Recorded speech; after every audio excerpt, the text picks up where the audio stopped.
পোষা দিতে বল। তুই এটাকে রেখে বসিয়েছিস, দেখ কি করেছে, দেখ এই চার্জারে কে পয়সা দেবে? বাবা আসলে বকবে তো, এটা কে কাটছে?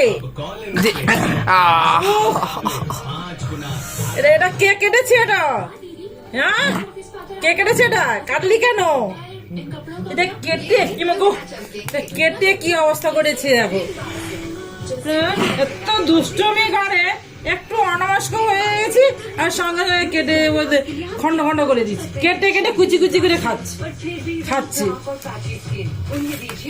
বাবা আসলে তো বকবে, এটা কাটলি কেন? খেলি কেন এটা খেয়ে খেয়ে?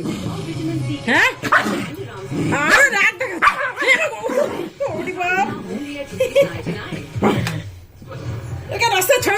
রাস্তায় ছেড়ে দিয়ে চলে দুষ্টুমি করে।